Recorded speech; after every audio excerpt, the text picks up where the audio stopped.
Welcome to Space on the Shelf. Today we're having a look at Marvel Legends Kaine. Now, I didn't know anything about this character, but I like the look of him, so looking a bit deeper into him, found out that he's one of the strongest Spider-Men, clone of Spidey. I think it's Scarlet Spider he's a clone of, and he just keeps evolving, getting harder and harder and harder. Put a smackdown up on Rhino, and you know, he's just a dark dude. Let's take a look. Okay, when it comes to accessories, I'm not gonna lie, I've said other Marvel Legends come with bare bones, but this guy comes with just two hands. Now, the one thing to be thankful for here is they're the same hand, do you know what I mean? You've got the expressive hand, so it's not like a trigger hand and one expressive hand. They actually match for what you want to do with his character, so yeah, very, very, very bare bones. Yeah, I do like the expressive hands, and you do need them for pausing when you're jumping and things like that, but that's it, that's all we get. Say what? So jumping on to articulation, I've got to say, I'm going to take the cape off. For a lot of my photos when I'm posing it with this guy, I want to take the cape off because I want to see what he's capable of. The cape is a big part of the character and it comes in with a sculpt and paint, but for posing him around, I want to play with him without that cape on, do you know what I mean? So starting from top to toe, we're going to go top, let's face it, cape and the hair is going to get in the way of the neck articulation, do you know what I mean? You can sort of turn his head with the cape on, sort of, but he gets blocked by that cape and that hair. He's got like a nice head of hair, unlike myself. But you take it off, he gets a good chin tuck, you know, chin to chest. But looking up, obviously, it's going to be impacted by that hair. And, you know, for me, it gets a bit, the more I've messed with it, the more wobbly the head's got on the actual ball joint. I don't know if anybody else is experiencing that, but yeah, I've got a bit of a wobble head. So I do get a bit of tilt left and right just because of messing with it, taking it on, taking it off. So definitely not intended, and it does stay in place when I do tilt it, but it does feel a little bit loose, if I'm honest. Okay, down to his shoulders, we get them butterfly shoulders, which you absolutely need for a Spider-Man fig. Again, with this figure, I'm not getting the shoulders all the way back. You don't get what we've seen with other figures. I know you can mod them to make them go further back, but out of the box, this guy doesn't get them. Forward, he gets really good forward, and you can nearly get that crossover. You can nearly get a clap, a thunderclap. Oh no, what did he say? But yeah, you can pretty much get the hands together, which is good, you know. I like it, and there's not much quite out of chest for that one, is there? You know, when you look at him, similar to the Unlimited Spider-Man, you get the ab crunch, so he gets good back, good forward on that crunch. But they have got the waist swivel, and again, like Nightcrawler and Unlimited Spider-Man, which I've previously reviewed, you can only do a couple of ticks to the left and right before it starts looking absolutely insane. So like if you twist it in 90 degrees to the right, then or to the left, then you know the hips just looks a bit mad. You know, it just looks a bit mad, and so I choose not to. When it comes to the hips, it's everything that we've seen before with the hips, 90 degrees, standard Marvel Legends. Sort of get a little bit back, 10 degrees if you will, so you can do them kneeing and leaning back poses, especially on that one leg. It's pretty cool for his kicks. Then we come to the splits. He doesn't get much with the Van Damme.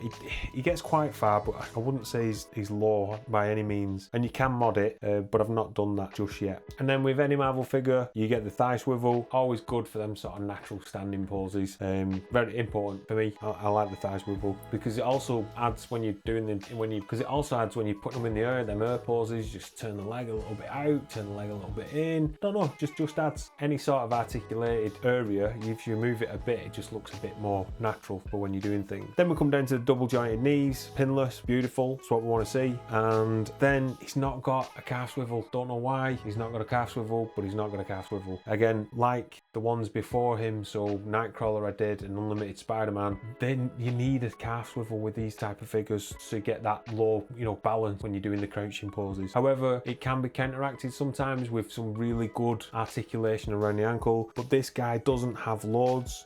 He does have good dorsiflexion. When he points his toe, you can get pretty much level with the ballerina stance. Do you know what I mean? Pretty much. But you know, for this figure, just a pointing toe when he's up in the air doing them air poses is good enough for me. Something I always forget about is the arms. So his arms, he's got a bicep swivel, he's got a double elbow, and then he's got the wrist and the hinge for his hands. Both horizontal hinge back and forth for the fisted and for the express hands, which is expected for a figure at his price range. So when it comes down to it, the articulation is pretty standard. For somebody who's like a Spider-Man clone, I'd expect a little bit more. I'd want a little bit more. So, and he is restricted with that cape as well. So I don't know. I'm definitely on the fence about the articulation with this guy. But that being said, I managed to get him in some poses that I wanted to get him in. Do you know what I mean? And I had fun posing him.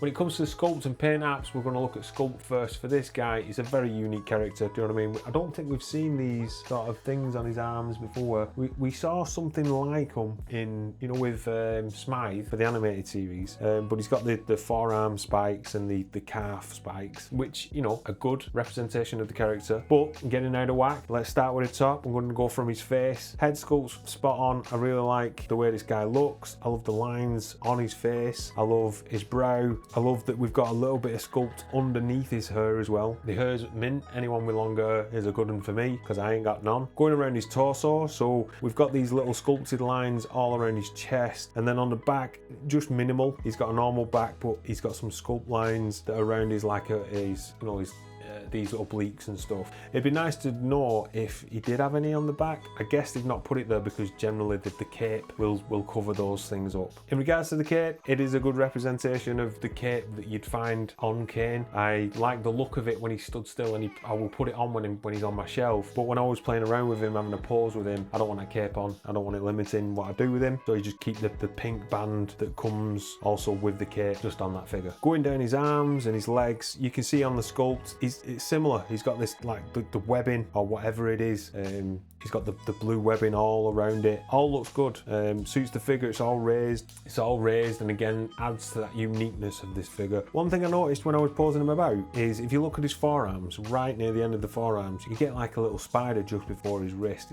I think it's a really nice detail, to be fair. There were no other surprises. Again, chest, arms, legs, all got that webbing around him. As far as sculpt goes, does it match the source material? I think it does from what I've seen, and I do like it. He's definitely going to pop on my shelf a little bit, especially with that pink, hot pink cape. He's definitely going to pop. Okay, with that said, let's jump onto the paint apps. With this sort of figure, again with like the unlimited Spider-Man figure where you've got the little sculpting on there, the paint apps, you know, he's got white eyes. Doesn't look like they've done much to the hair. I'm pretty sure I can't see anything. I think that hair looks like the same colour as it should be. But again, we've got sculpt lines, you know, with the webbing all over it. They've got some right at the top of his forehead, which is good. Painted well. His face, painted well. Down his chest, looks pretty good. When you come near the obliques down the side of the body, it can be a little bit sloppy around the paint. I think on my biceps as well, on my left hand bicep, there's a bit of sloppiness there, a bit of leakage. Don't know, it doesn't look perfect, but you know, it is what it is. But apart from the left hand bicep, which is a bit dodge pot, the rest of him, the lines across the rest of the body seem to be great. So yeah, so from a paint perspective, this guy is spot on. Do you know what I mean? There's not much paint on him, there's just around the extra sculpted parts and his head. But yeah,